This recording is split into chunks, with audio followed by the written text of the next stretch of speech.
Em nome do Pai, do Filho e do Espírito Santo. Amém. Olá, meu nome é Felipe, estou aqui apresentando um resumo das aulas do professor Carlos Bezerra a respeito do assunto Concílio Vaticano II, a Terceira Guerra Mundial. Na aula de hoje nós vamos falar de João Paulo II. A consolidação do concílio por conta de seu longo pontificado.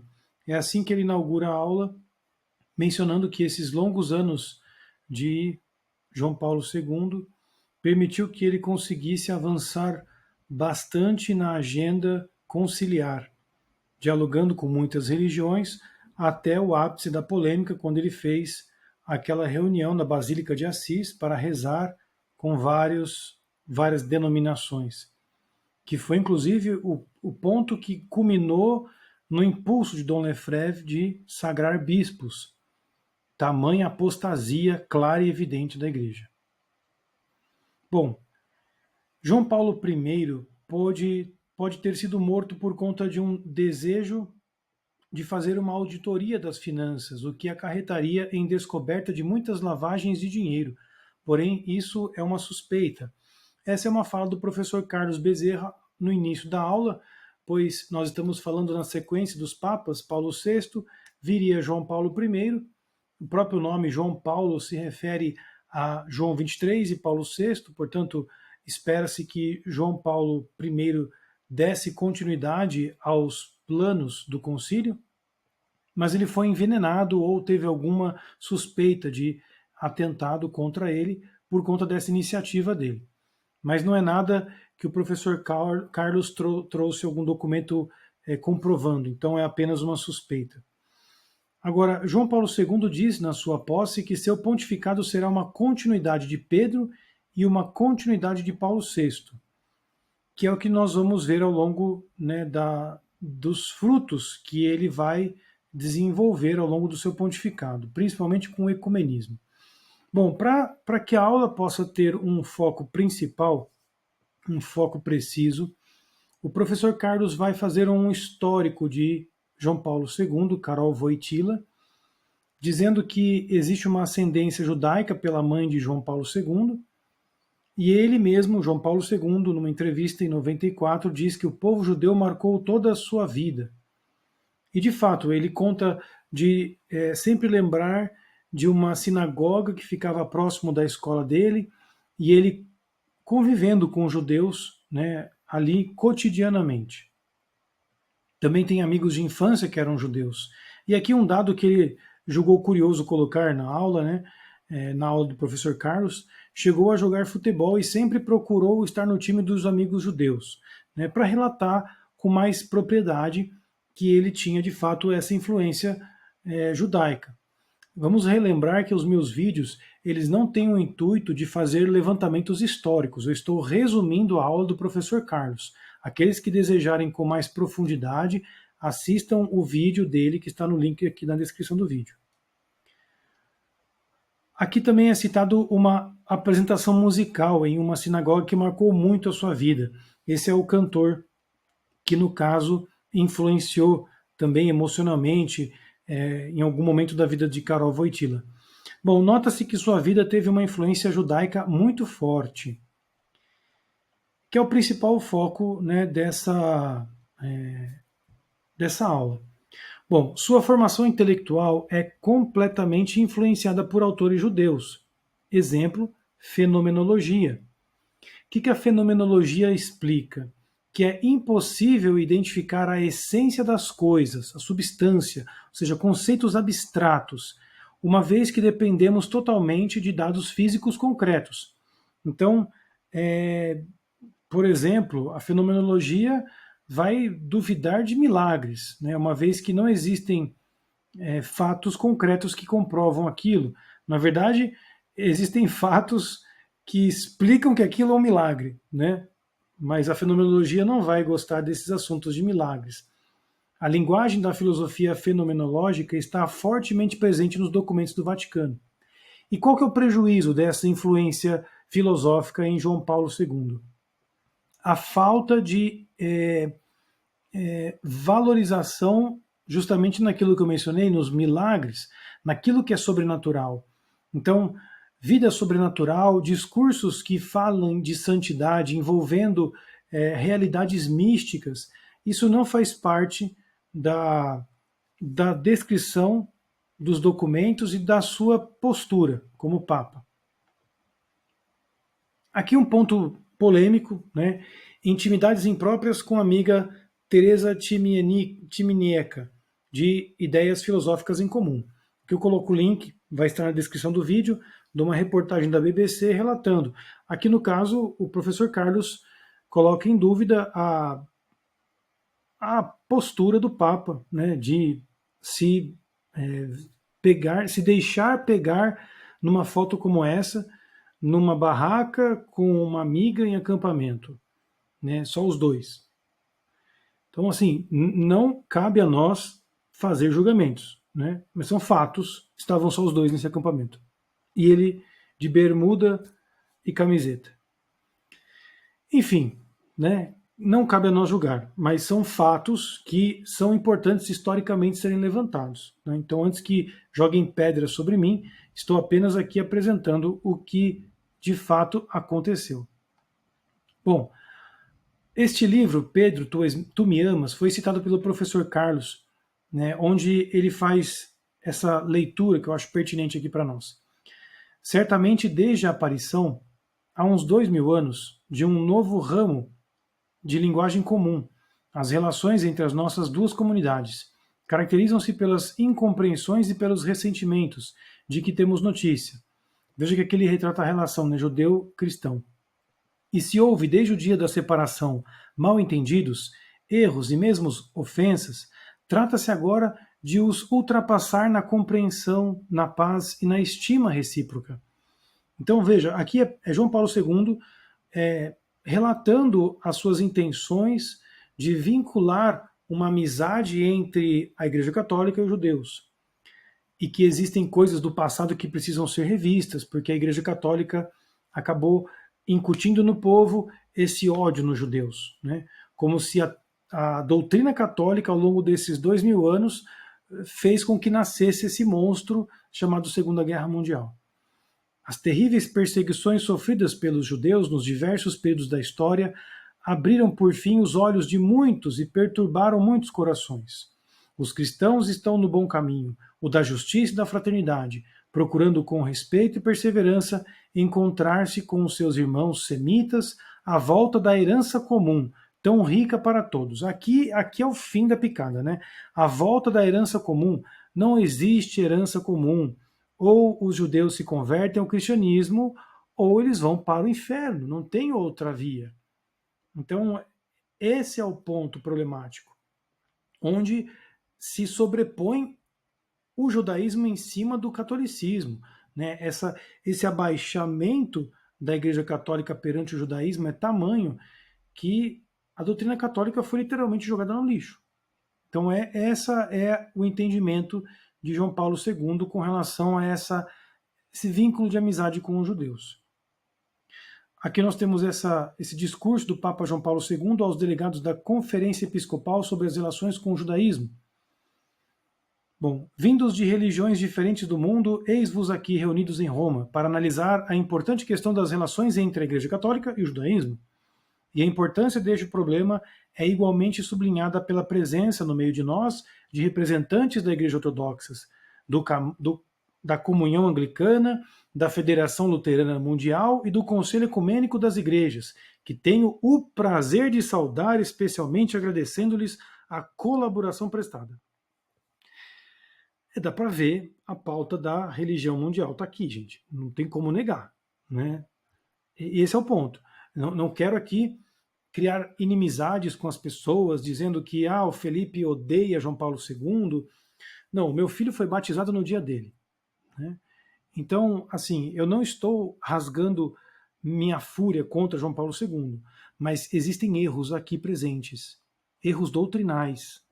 Não é o problema da pessoa, eu não quero aqui condená-lo. Eu estou apenas apontando erros que não poderiam estar presentes na nossa igreja. Aqui, para tentar quebrar um pouco o gelo da aula, né, o professor Carlos coloca essa charge, né, onde João Paulo II, quando fez aquele encontro em Assis, tem aqui na foto, né, escrito Assis na plaquinha, Congresso Internacional das Religiões. E aí Jesus Cristo, com a sua mãe, Maria Santíssima, o Espírito Santo e Deus Pai, né, tentando entrar. Né? Aí João Paulo fala, não, não, nós não podemos recebê-lo, o Senhor não é ecumenista. Né? Ou seja, Jesus Cristo veio para quê, gente? Vamos lá. Ele veio para converter todo mundo, para acordar para a vida, para sair do pecado e ir para o céu. Para isso é necessário reconhecê-lo como Senhor e Deus. Uma divindade unida à natureza humana, a união hipostática. É Deus, a pessoa, Jesus Cristo. Isso faz com que as religiões paralelas simplesmente desapareçam. E aí nós temos a charge número 2. Ego sum ostimum. Eu sou João Paulo II, Papa Ecumenista. Aí, na porta, né? Lamento, mas só há uma religião aqui. Vai ver em outro lugar. Aí o demônio assovia para João Paulo II, né?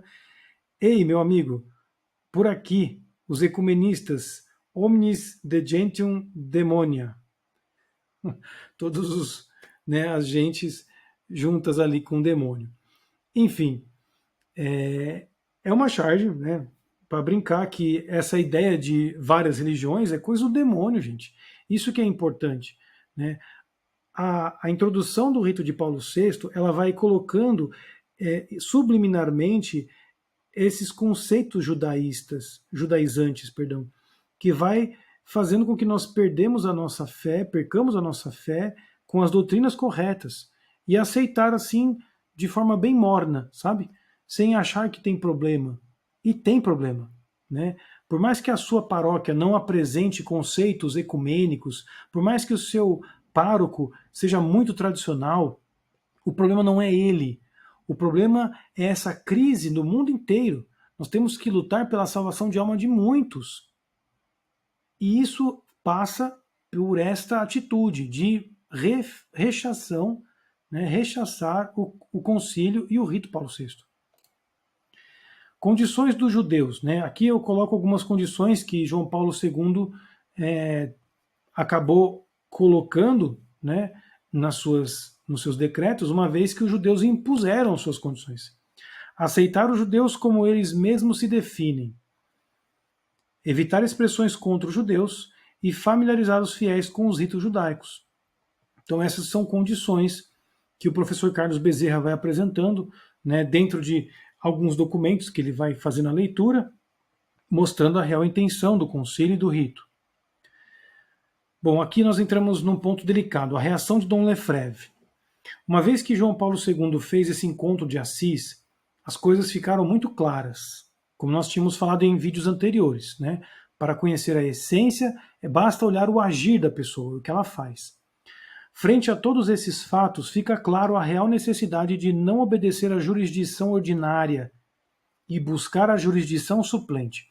Aqui foi comentado isso por conta de que Lefebvre percebeu que a jurisdição, ou seja, o Código de Direito Canônico, conforme ele era aplicado de forma ordinária, iria acabar extinguindo a fé da Igreja. A fé da Igreja corria riscos.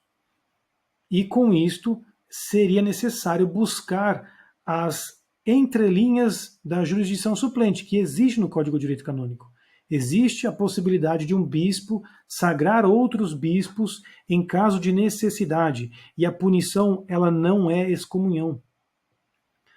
A sagração de bispos por Dom Lefebvre é válida, e essa consciência da necessidade deixa evidente os erros escandalosos da Igreja.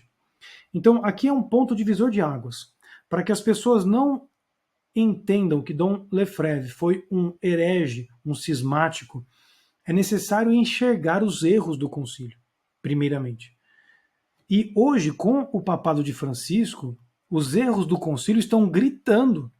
Então, qualquer ser humano com boa vontade pode muito bem olhar para os erros do concílio, que hoje apresentam frutos grotescos, e tirar a conclusão: poxa vida, se isto nasceu do concílio, se o que nós vemos hoje do Papa Francisco nasce dos conceitos filosóficos criados no concílio, portanto, naquela época, Dom Lefebvre teve uma visão excepcional de verificar ali a apostasia que estava acontecendo e, assim percebido, é claro a necessidade de consagrar bispos, de sagrar bispos, para que a igreja possa continuar com a fé de sempre, com a missa de sempre.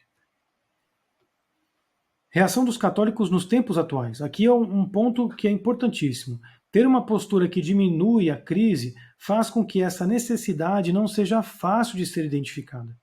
Portanto, frequentar missas de Paulo VI não é um problema para a salvação da sua alma. Você não vai para o inferno se você se confessar, arrepender de seus pecados e comungar e porventura tiver que padecer e falecer, passando assim para a vida eterna.